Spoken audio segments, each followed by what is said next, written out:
Yes, we are live. We are live. Hello, everybody, and welcome to another video, another episode of Healing Conversations. Today, I am here to explore the intersection of mental health, culture, spiritual growth, everything about justice. And today's conversation is rooted in curiosity, passion, cultural humility. And as mental health professionals, as human beings, many of us are asked deeper questions about what does healing look like. And for some, traditional talk therapy is not enough. And as a college professor, we teach all sorts of different practices to future therapists and other helping professionals. And for others, sometimes ancient practices and community-based wisdom offer such insight, I feel, into Western psychology. And so this is the beginning and what we need to understand. And our guest today is someone who is walking that very bridge. And his name is Tyrone Powell. Welcome, Tyrone. Thank you. Thank you so much. Yes, he is a therapist in training, and he's completing his master's degree in psychology. And what I understand is that in another month, he will have his master's degree in psychology. Yay! I'm so excited. We love it. We love Black men who are helping to heal our population, because many times people in our communities, they need to be healed by another Black man, because we hear so much negativity. And so welcome to the field of the helping professions. Thank you so much. And he's got an interesting, Tyrone, you're really interesting. I looked at your profile. Were you in a corporate world at one point? Yeah. I've walked on many different paths already in life. I'm only like 37. But I took a stint in the business world. So I got my business degree. I thought I wanted to be an account executive. I did want to be an account executive. And then I found that the business world did not align with like my personal values, the corporations, the lack of integrity, selling people things who don't need these things is just gross to me. Yes. So transferring over to psychology was a much needed step, and I've found a lot of fulfillment out of it. Oh, very, very cool. And then not only that, wait, is this correct that you are a DJ? Are you also a DJ? Yeah, I haven't DJed in quite a few years. Maybe 7 years is when I stopped DJing, but I probably DJed for 7 or 8 years. I played in the US, I played in Mexico, a few places in Canada, up to like 2,000-3,000. Probably the highest was 7,000, but usually around 2,000 person shows. Opened up for like notable names. I don't know, Steve Aoki, Cascade, that kind of thing. Played at the after hours. So I've got a lot of music in my bones. My dad plays a ton of instruments. I play some, or used to play some. So. I think this is really remarkable. I really enjoy people who come into the field having all of these lived experiences. I think it just gives you so much more depth and so much more enriched. I mean, you could focus on the world of the corporate life and to see where we are misguided, because nothing could be more distinct from ancient wisdom and indigenous populations than being in the business world. Totally different perspective, because in the business world, you're valued by how much you can accumulate, how much profit you can make for the company. But in indigenous world, you are valued based on how much you give to the community. Yes. Exactly. Yes. Exactly. And I mean, it is just so different. And it just tells me that there's a depth of reflection and understanding that something is not right. Something is not right here. So this is a great journey for you. Okay. So then I guess you decide that you're going to join the healing population. And I really do feel like people who are therapists and wanting to be therapists in training are really part of a very selective group of individuals who are healers of the world. Yeah, I can see that for sure. I was always interested in psychology. My bookshelf was lined with books about human nature and psychology, and I thought it was more tuned to marketing and that kind of thing. But as I grew into it more and more, and what I learned in school was how much I actually just wanted, how much I loved exploring us, our existence on this planet, right? Like, what are we doing here? How can we ask deeper questions? How can we understand our purpose and how we think and how that shapes us and how our experiences and lives? Like, I learned that how could I ever judge somebody if they are shaped by their experience, right? Like, it's none of it is their fault, really, even down to the decisions that might be harmful to others. Like, that something shaped that, something made them that way. So how can I judge them for that, right? It's just opened up so much light in my life and in the way I think. Oh my goodness. And what you're talking about is the compassion that I feel like is so missing. And I think what is really interesting, when I first started doing conversations online, I noticed there was a lot of judgment. People would do a certain behavior and everybody be like, what's wrong with her? And talk about her or talk about him real bad. Yeah. And I would come into the picture and I would say, hold on, let's try to understand where this person is coming from. And I just remember getting a lot of backlash by trying to explain someone's behavior. And I had to take a moment to clarify for the audience.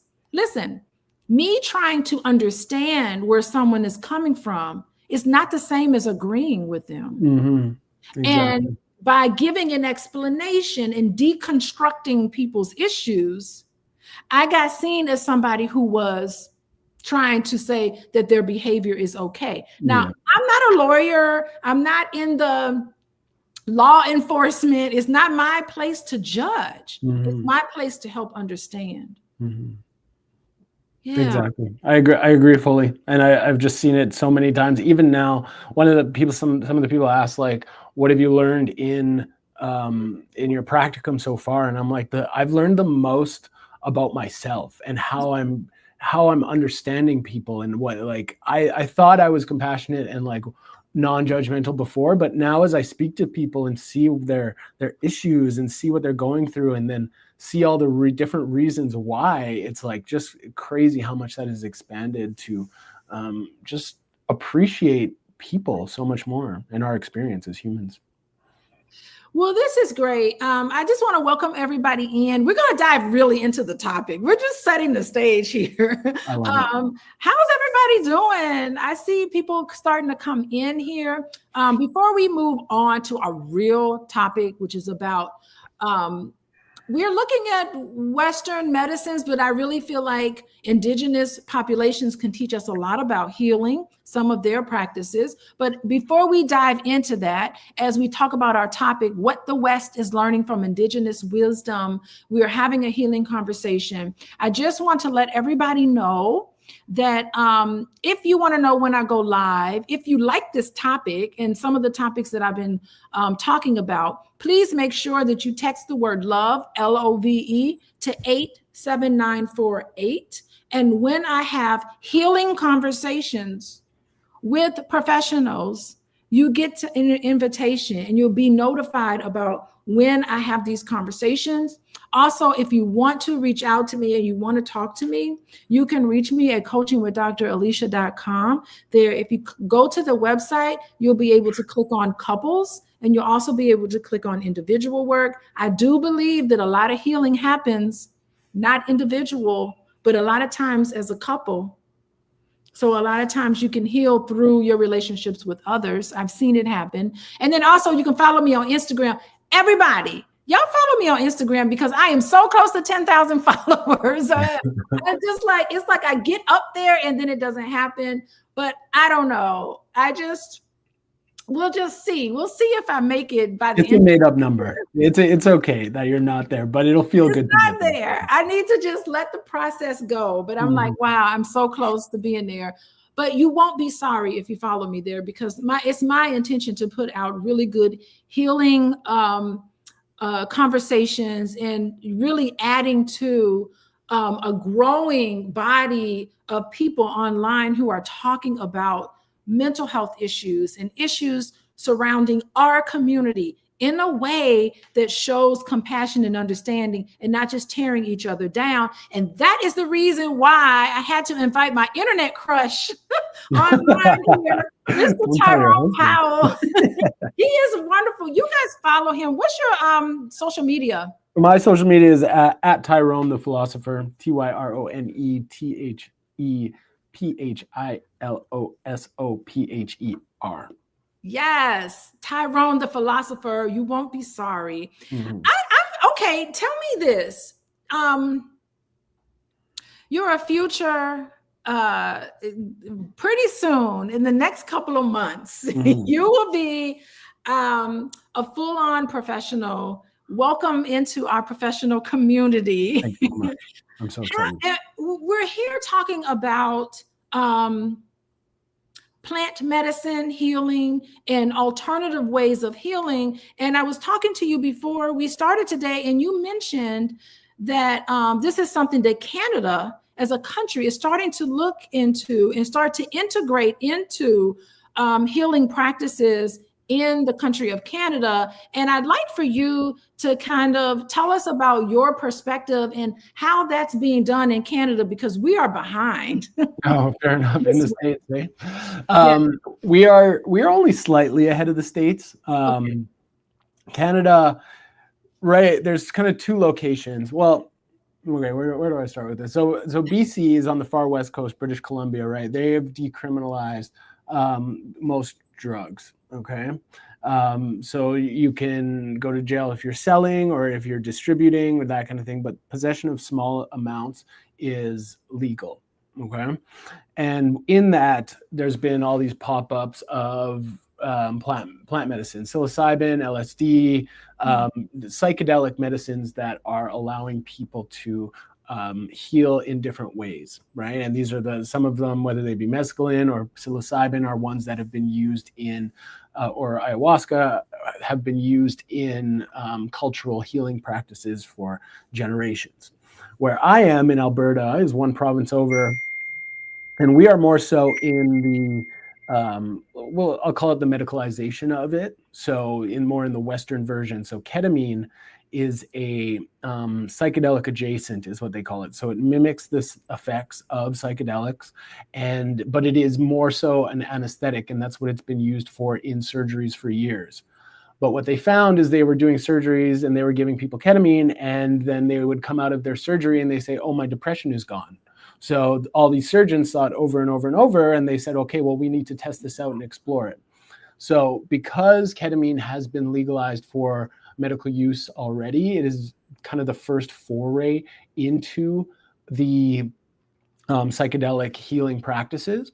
And alongside the US, MAPS, M-A-P-S, Multidisciplinary Association of Psychedelics and Science, is kind of leading the edge in research around MDMA and psilocybin. In the States, there is a MAPS Canada as well. And I think it's Colorado just legalized psilocybin for medical use in the States. Okay.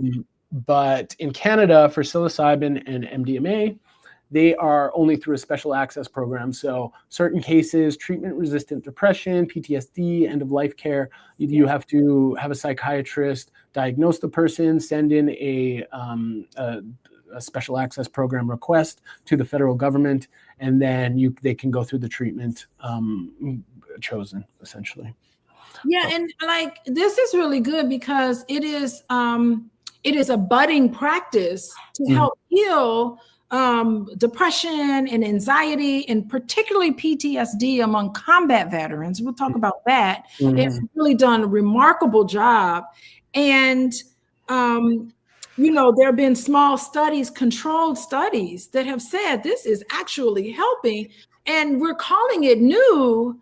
But my understanding is that this way of treating health issues, physical health issues, mental health issues, PTSD, trauma survivors, it has been in place with Indigenous populations for tens of thousands of years. It's like so remarkable. Some of the studies, and it has been pretty consistent in lab. in the lab area. And so I'm really happy that helping professionals are starting to get bills endorsed. Even in the United States, my understanding is that in California, there's a couple of bills for ayahuasca and LSD and psilocybin. Mm-hmm. There have been some studies done enough where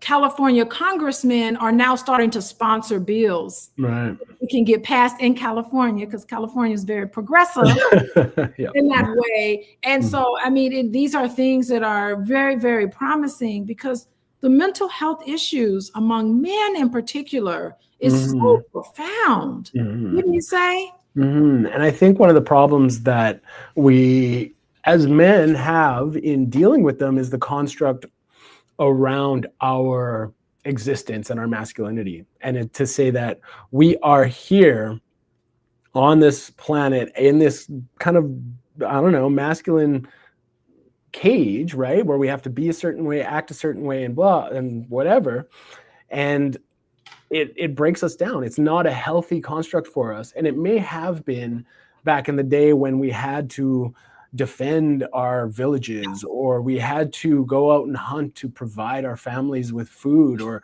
that kind of thing. But if we're expanding that masculinity in today's world, it doesn't fit, and if it doesn't fit our environment, of course it's going to cause issues, right? So the reason that plant medicine and psychedelics are just so healing in that way is that it breaks down that ego, that creation of that idea of who we are, and it says maybe you aren't that, and it's okay, and you're more part of this universe than you think, and you can exist in a different format, and gives you the permission to exist as that. And you can exist as that and still live in your own manhood and still be a man. Absolutely. You don't have to embrace this notion of masculinity that centers around destruction, that centers around war, that centers around hatred, that centers around intolerance and rage, because you don't know, things aren't going your way, and you don't know how to listen and empathize with other people. It's going to take longer to get things done, and sometimes that is okay. And that is another way of showing wonderful manhood and strength by asking for help. It takes a lot of strength to ask for help. It takes a lot of strength to say, I'm sad. It takes a lot of strength to say, you know, these are the things that I'm needing right now. And to use your words, to practice using your words. And to do that, you do have to break down the ego and get in touch with yourself. And when I look at some of these studies that are coming out about the loneliness that men are starting to face and to feel, how they've been left alone in a silo during COVID, and they have been festering in their own hurt. And you go to the internet, and sometimes the internet is a place that will hear you when you feel like no one else will hear you. But it's like a double-edged sword, because sometimes the internet can be a place where they can turn that pain that you are feeling into lashing out against Westernized society. You're lashing out against, I don't know, feminism. You're lashing out. And, you know, my statement is like, feminism did not ruin your relationship. You can't blame feminism. It's the messaging of feminism hating men is where it kind of went wrong, and it's obviously not all feminists that think that, and that's not the core tenet of feminism, but that image of men just being evil is so harmful on all sides, right? Like I spoke about this a couple of weeks ago on my own podcast, and with a fertility expert, and she was saying we have men and we see them a certain way, and there's so much more, and all we teach them is what they are within this construct. And so to even imagine them outside of it feels so wrong. It feels like that's not what they are, right? But then you see it, right? Like you see the men who have been able to break out of that. You see them care and love and cry and hurt, and they don't become less manly like that. They become more manly like that, right? So yeah, I think it's great. And I think, I've seen a lot of men go through this transition to connecting with who and what they are and finding out what is important, and thereby they're able to connect, especially those who are combat veterans. They're now able to put the video game down that's feeding into this fight or flight response on the video games, put them down and turn toward their wives and children and have meaningful relationships with them, apart from the need to continue on this active cycle and addiction to the stress hormone that they're so used to. And I really do feel that it would be my dream if everybody in this whole planet would just at least try one session, just one. What would happen to the world? How the world would heal.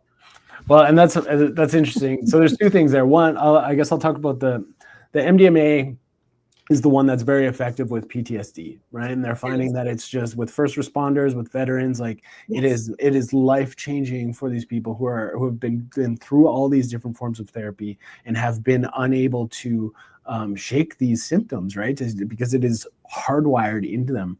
And MDMA is another psychedelic adjacent, and it opens us up to this euphoria and connection and love, and you experience emotion so much at such a higher level.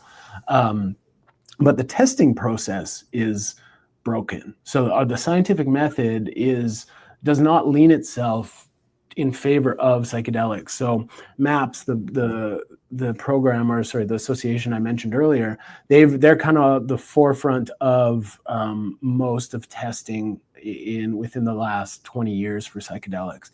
And they were on this last trial, and they completed it. Results were very good, and they submitted it to the FDA for approval. And the FDA turned it down on the basis that it wasn't a truly blind trial, right? So obviously you know what blind is, but for any listeners who don't, it wasn't a blind trial. Requires a placebo, a control group, and the ones getting the medicine, right? And then you are able to actively compare within the same variables of everything else. So one person doesn't get it, they get the placebo. One person does get the medicine, and then you can say, oh, did they benefit from getting it? And they said it's not truly blind because the people who got the medicine could tell that it was MDMA.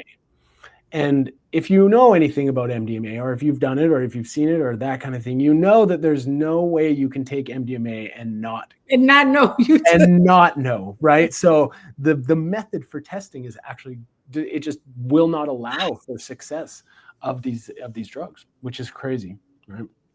That is crazy. Welcome, everybody. Listen, I want to welcome Restless Native. Restless Native, how you doing? Restless Native is killing it in the chat. I love it. I'm reading what you're saying, Restless Native. We need to get you on here too. Men do not learn responsibility at a young age and do not embrace when they are older. Embrace it when they're older. Yes, they don't embrace it. Learn responsibility.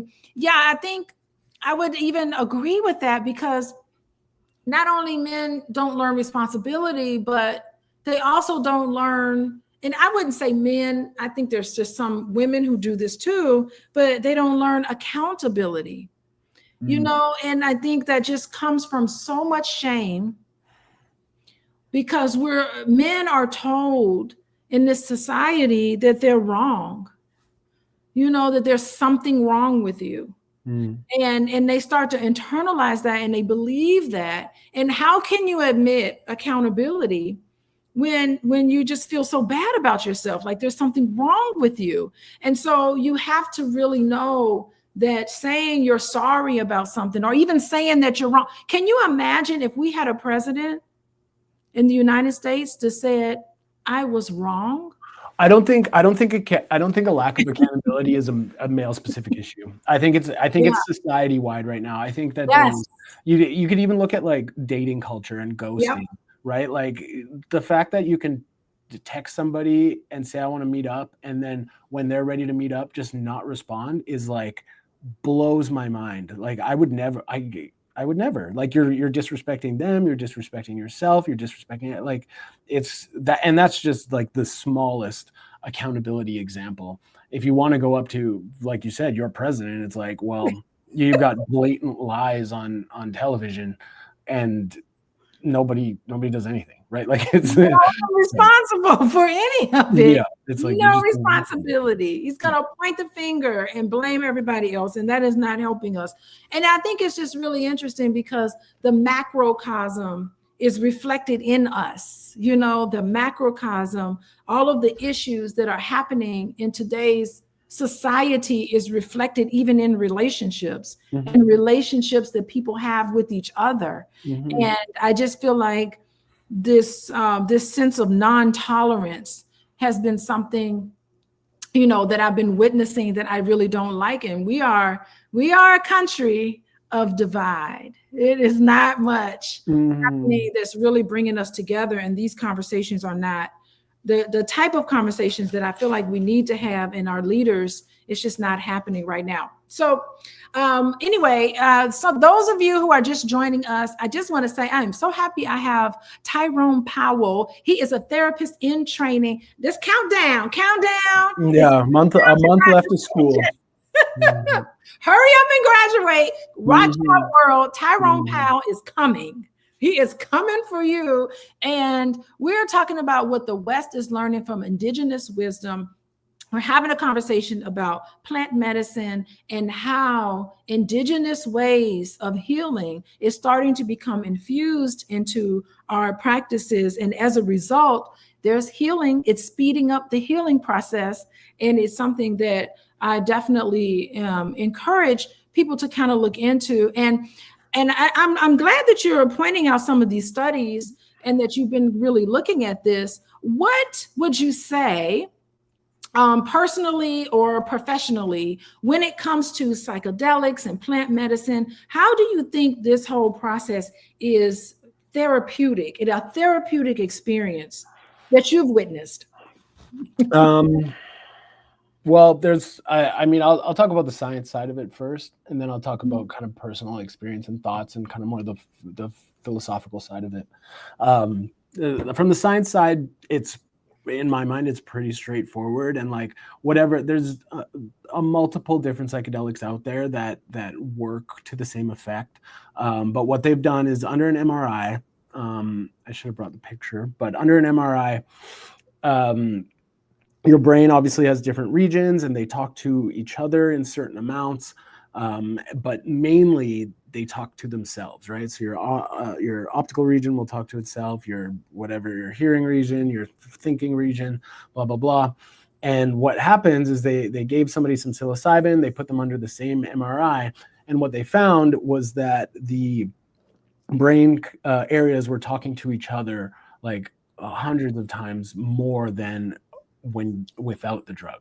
So what it does is it allows your brain to see new pathways, to make new connections, and it basically increases neuroplasticity.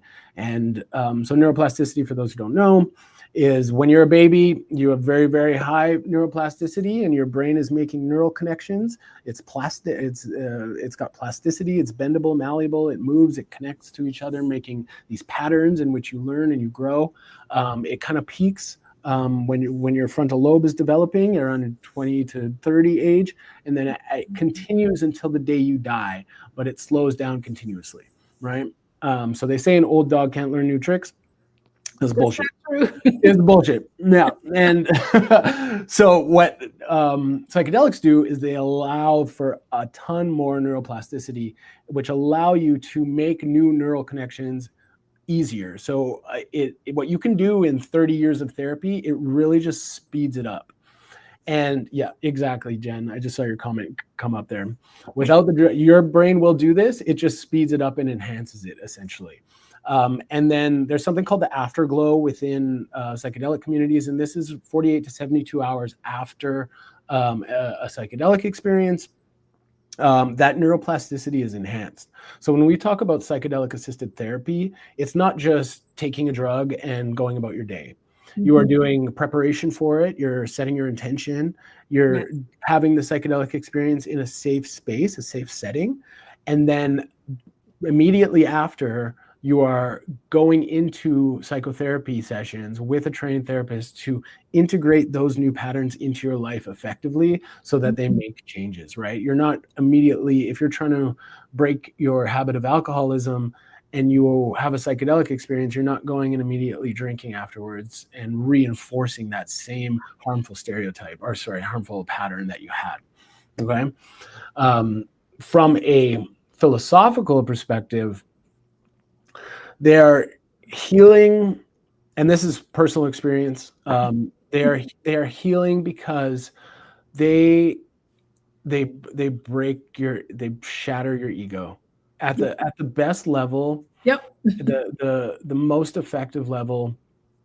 They show you that the mindset and the frame, like the horse blinders you have on that have been built for you through your life, through your relationships, through your experiences, through your habits, it takes those off and it shows you that you exist as one with everything around you. Yes. And that perspective allows you to it shows you that your thoughts about yourself, your harmful thoughts about yourself don't matter. They're not true. They're things that have been built up for you, right? The harmful, the judging others, the judging yourself, the habits, like smokers have come out of mystical experiences and said, like, I stopped smoking because I just realized there was no point to it. Like, why am I sucking on these things, spending mushrooms, right? So it just pulls you out of the realm that the world that you've built for yourself and the reality that you've constructed, and says, like, you don't know anything about what you're experiencing, and you should just go and enjoy it because that's the only way to live. That's it. And you're reminded that you are limitless. Mm-hmm. You're limited by just what lie somebody told you. You can only do this. You got to stay in this box. Mm-hmm. You have to be this certain way and do these certain things. And what you're saying is that it is not true that we're hardwired to be a certain way, that you can rewire your brain and you can reprogram yourself to become anything you want to become. You have to set the intention. And setting your intention is you consciously deciding that I'm going to behave in a way that's different, because I really do believe that in a divine way, you have the healing power within you to be healed. I mean, I'm talking about any physical pain, any physical illness that you experience, you have that healing capacity in you, and plant medicine draws it out. Mm-hmm. It lets you just let go of the ego, which is really holding you back. Because I love that you brought up the ego, because my wonderful analogy of the ego is the story about the Wizard of Oz. The Wizard of Oz, he puts up this shield, or if you're in the Wiz or whatever, he is following the yellow brick road, and this place, Emerald City, is going to save you, and you feel like something outside of yourself is going to save you, and you get there, and it's an illusion. Mm-hmm. And the illusion and the shield is what you put up when you're trying to cover up insecurities. Yeah. So the ego becomes really powerful, and it separates you. Mm-hmm. It separates you from having real connection with people because you're so stuck in ego. Mm-hmm. It makes it so that instead of connecting with somebody by being vulnerable, because you can't connect unless you're vulnerable, you have to put up this pretense. I was talking about this yesterday in my book club.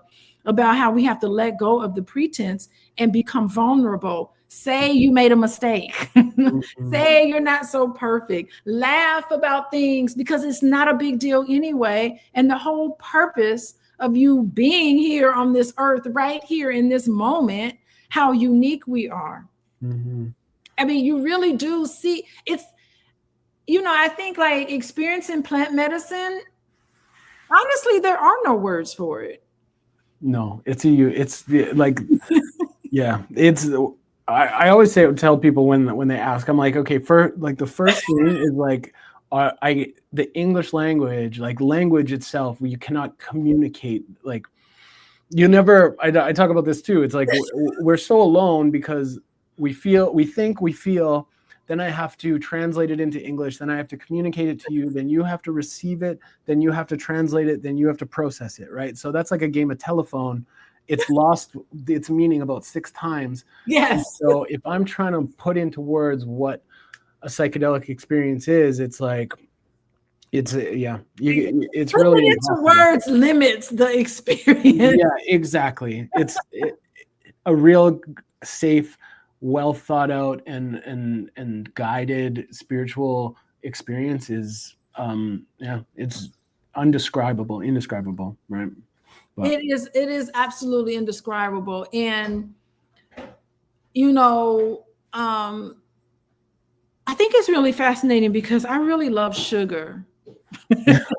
fair enough. Yeah. I love candy. Okay. Like if you put a bag of let's see, sweet tarts in front of me, like I'm killing that whole bag. Like I can't control myself. Okay. Mm-hmm. But you know, just to give you like an example, once you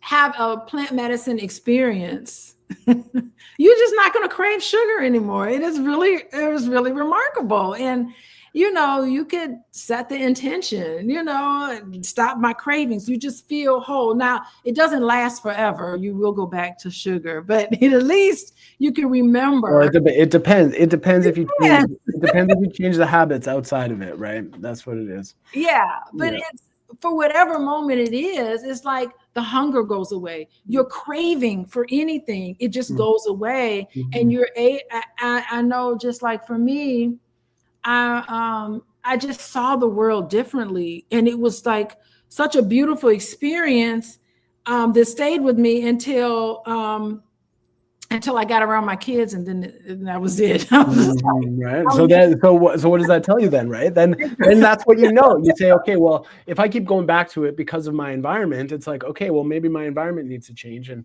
you may or may not be able to get rid of your kids, but get rid of my kids. You take the sugar out of the pantry. So take the sugar out of the pantry, but at least you have a glimpse of what it is like. So look at y'all in the y'all are something in the chat. Okay, wait.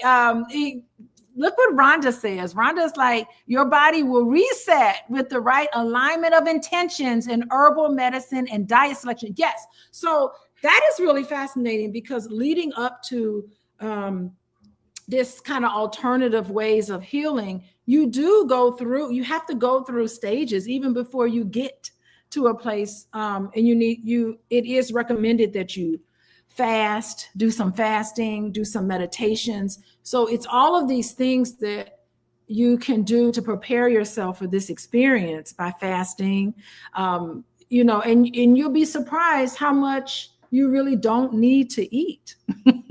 I just feel like I overeat. I don't have to have breakfast, lunch, and dinner all the time. That's one thing I learned about myself. I can just drink water for the most part and still feel like I have some nutrition and eat smaller meals out of the day. And I started realizing I don't need all this food. Yeah. I mean, breakfast, lunch, and dinner are an aspect of colonization. I don't know if you know that. Yeah. Yes. So, indigenous cultures, typically they would eat one large meal in the middle of the day, and maybe a couple snacks. It's like, that's about it. But like to have set meals with set food groups and that kind of thing, that is all Western white culture. So it sure is whiteness. Decolonize your meal plan. Yeah, you have to get up in the morning and have bacon, eggs, cereal, milk, cow's milk. I'm vegan. I'm vegan, so I don't drink cow's milk. That's gross to me. That's disgusting. It's pus. Really, cow's milk is nothing but pus. I don't drink that. Yeah, when you think about it, but this is where, we're being sold something. And even if it's like, even with finances and where to spend our resources, we are sold on the fact that we have to have and accumulate so many things and feed into this capitalized society and buy all of these things, because what I have on outside of me is a representation of my value and my worth. And at least in these healing spaces, you can build community around something. No one cares about titles. Titles are done, but you get to sit in a community, in a space where no one's focused on how much education you have and how much your experience is in that way, or how much money you have. Yeah. They're focused on who you are as a person. So I think what some of the healing components do is that it gives us community. And that's one of the, like, we're linking it back to kind of like indigenous teachings. It's like the westernization and the individualization of ourselves has been so detrimental to our health. And I had a client the other day, and he's very, very religious, devout Christian. And he was saying the one thing he doesn't like about the church is how it's moved away from just people, right? Like he's like, it's so much about the sermon and the teaching, and that just rips out the core community of the church. He's like, when I go to church, I just want it to be me and 6 or 7 other people sitting around, experiencing each other, sharing knowledge, and enjoying our God, right? Like God as life and energy, and connection, oneness. And that is the key, I think, that we miss nowadays. And I grew up in the 90s, and I remember watching video, like movies on VHS, and all the neighbors were hanging out and playing and blah, blah, blah.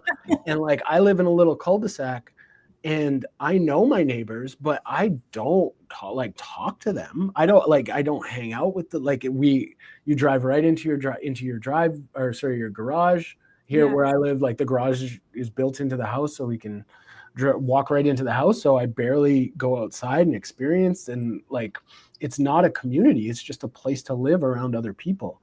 And so even that is so far removed from the idea of needing the people around us for survival, right?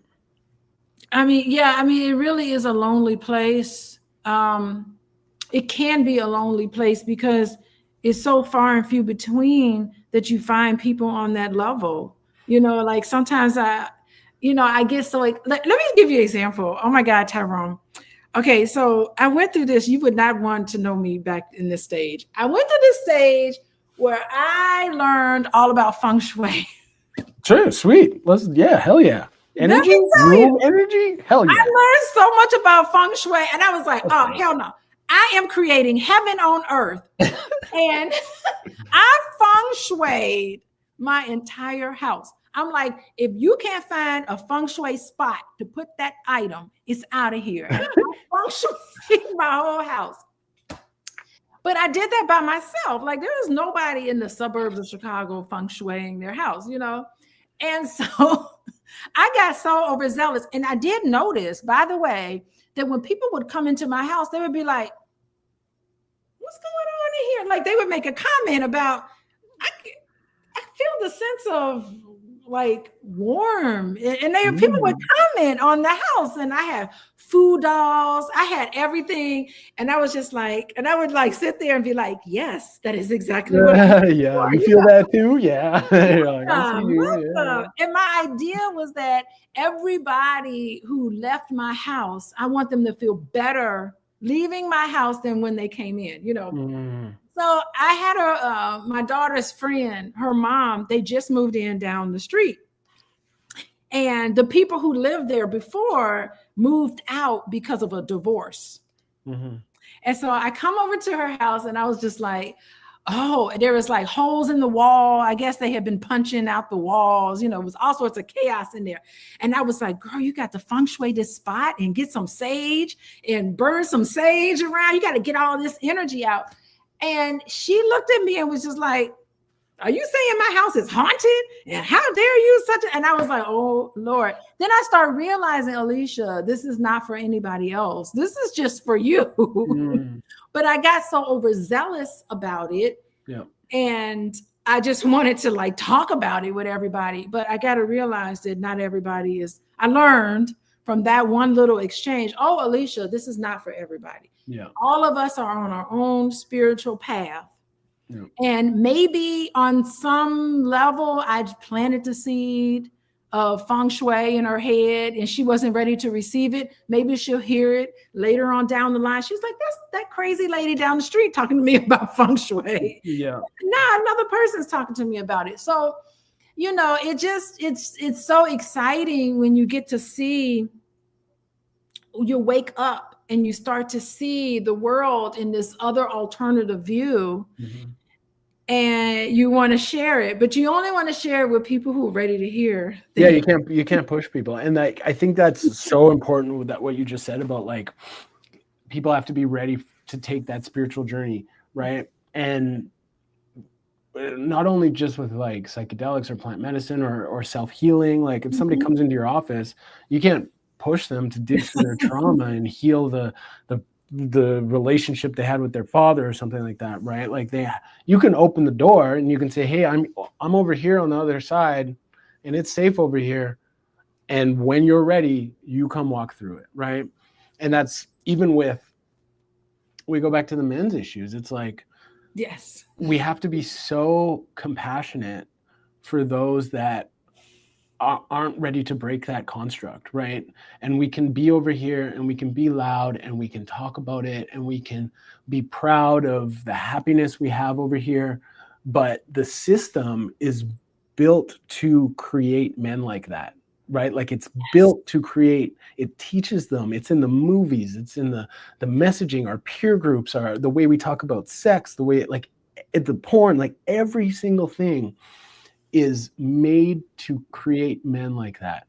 And so when we then create men like that and then say, hey, now you need to be more emotional, it's like, what do we expect them to do? Right? Like, no. If I'm emotional, I'm weak, right? Like, so all we can do is keep talking, keep being loud, keep sharing. And when people are ready and when the men are ready and when people want to do some healing, they will come along. Yeah. And honestly, there's a time and place to be emotional. Like when I go to my university and they like, you got to teach 4 classes this semester. And I'm not going to sit here and say, oh, I don't feel like the energy is right for that. I'm not getting the vibe. They're going to be like, lady, you have a contract. You need to teach what you need to teach. So yeah, I mean, emotion is important to get a hold and get in touch with your emotion. Definitely. Mm-hmm. But sometimes when you are in more professional spaces, you still got to work. Yeah, you still got to work. Responsibilities. Yeah.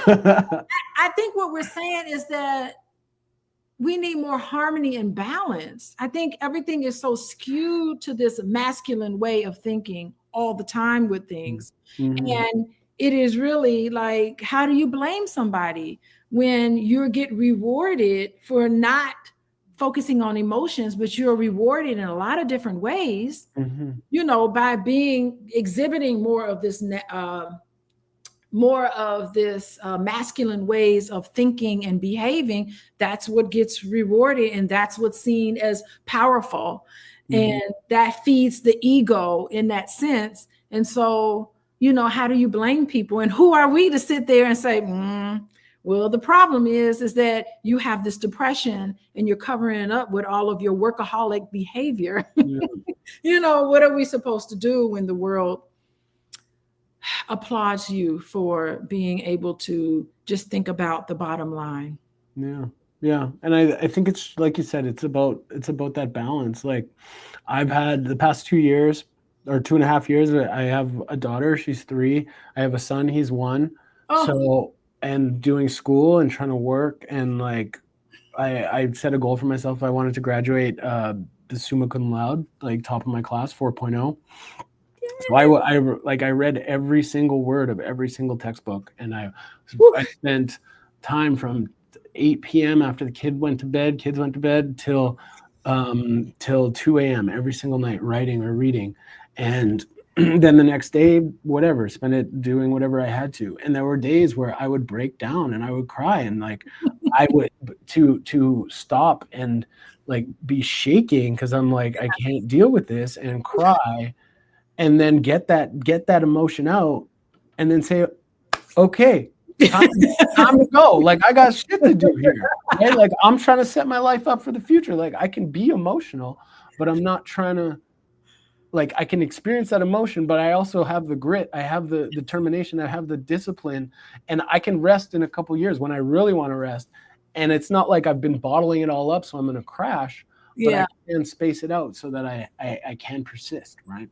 Yeah. Yeah, it's a wonderful blend of Eastern and Westernized ways of being. I mean, really, if you think about it, indigenous populations, you know, they don't believe in time. You know, being on time to something. But we live in a world where you got to be on time because that's professional, you know? And so it is something that you just need to keep in mind when it happens. And boy, I tell you, I was not a parent. I was not a mother. I wasn't responsible for anybody but myself. Mm-hmm. When I was at I got my master's degree at University of Chicago.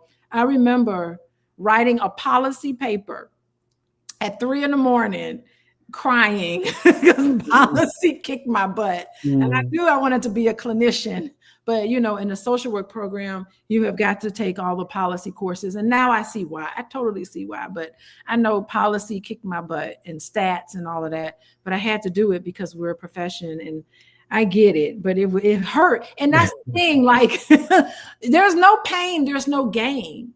And it, you know, it really was painful having to do that. But so much on the other side of that was this sense of accomplishment that I sacrificed all of this, and I'm able to be able to live my dream. It's been my dream to be a therapist and a college professor. That's been my dream forever, and I'm living it. I love it. Love it for you. So great that you're doing this, Tyrone. I got to bring you back on here. We got to talk. We got to do a celebration for you when you graduate. We'll pop some champagne. We pop some champagne and welcome you into the profession. Even though you're in Canada, you gotta. We'll welcome you here in the United States. The bottom. Amazing. What do you call us? The bottom 50, the lower 50. What do y'all call us? I've stopped talking about you guys. You guys don't exist to me anymore. I know, right? We want you to adopt us, please, into Canada. Anyway, oh my gosh, I could go on forever, but I'm not. I want to thank everybody. I see all of y'all in here. Thank everybody. Be sure to hit the like button and share this with somebody. How about that? Share this. Today we have talked about what the West is learning from indigenous wisdom, and I really, really hope that United States of America continues to become really progressive when it comes to alternative ways of healing, particularly those who served in our armed forces and who have PTSD. And this is a wonderful way to basically heal PTSD and trauma. And we know as Black people, just being Black in America is traumatic. And I really love what we've talked about today. I just want to thank you, Tyrone. Before we end today, give us your last thoughts about what we've talked about and where people can find you. Y'all check out his Instagram. It is amazing. Check out his Instagram. Yeah, so I guess I'll start there. Tyrone the Philosopher. You can find my main account is on Instagram. I've got a podcast called It's Okay Man. It's on YouTube and most podcasting platforms. It's all about masculinity. It's all about I'm having conversations, kind of just dissecting it. I've talked to a two-spirit politician here, Indigenous politician. That was a great conversation. Fertility experts, just everybody. I've only got a few episodes out, but it's going really well, and I'm loving it. And so yeah, YouTube or Instagram, those are my main platforms. And what else? I just think that there is so much. There's so much potential that we have as humans and men and women and everything in between that does not have a label or does have a label. I think there's space for everybody. I think there's enough to go around. And I think that getting in touch with our communities and getting in touch with the people around us and reconnecting with the earth, not just reconnecting with each other, but understanding that we are a part, we're no different. The only difference is that we have opposable thumbs and developed a frontal lobe. And other than that, we are a part of this earth, and we've separated ourselves from it in a way that is harming us and harming our future. So if you want healing, reconnect and humble yourself and say, hey, there's more to me than what all of these corporations are trying to sell me. And there's so much we can learn from the Indigenous. Even something as simple as meditation and yoga and mindfulness has been around for thousands and thousands of years. And reconnecting with things like that and reconnecting with ourselves and our inner peace is an easy and hard thing at the same time that can make every single day so much better for you. So thank you for being here.